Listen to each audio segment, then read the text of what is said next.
Pumunta ako dito sa Saudi Soy. Experience lang yung bit-bit ko. Maniwala kayo sa hindi. Experience lang talaga. Lakasan lang ng loob. Kasi naniniwala ako sa sarili ko, mga kasoy, na kapag hinawakan ko na yan o pinakialaman ko na,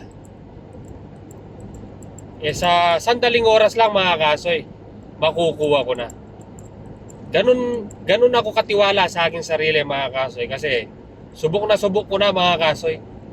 Ang isang bagay, pag hindi mo ginalaw at hindi mo pinakialaman, hindi mo matututo, no?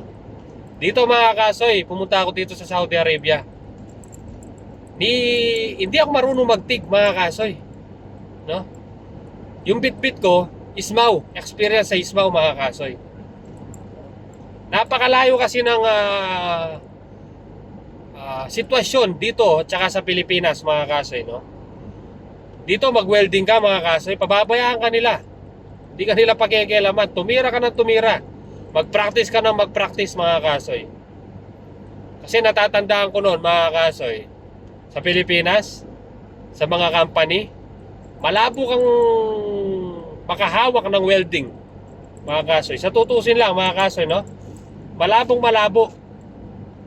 Kasi sa atin, kapag natuto ka, iisipin agad nila.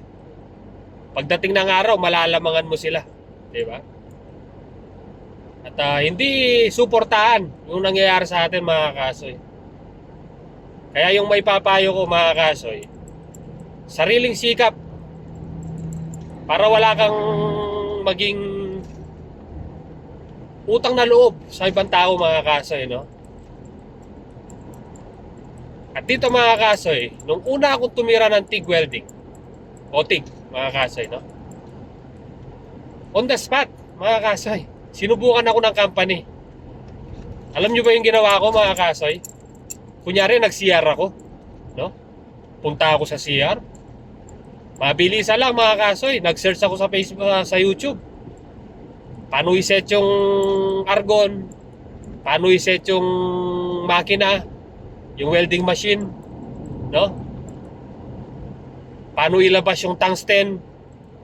Ilang yung ilalabas mula dun sa kanyang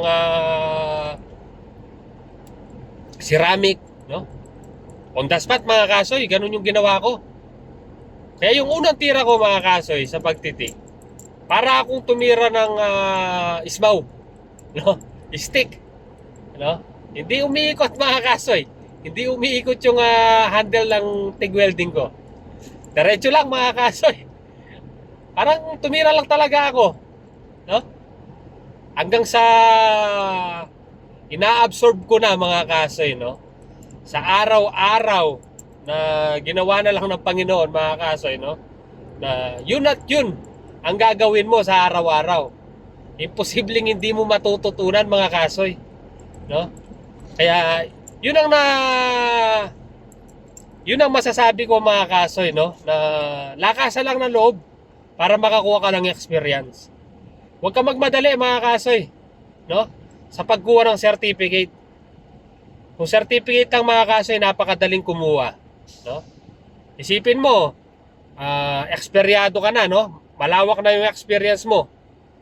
Tapos kumikita ka na. So anong mangyayari, mga kasoy? Madali na lang kumuha ng certificate o NC2, di ba? So, yun. Yun lang yung mapapayo ko sa inyo, mga kasoy, no? Na-share ko lang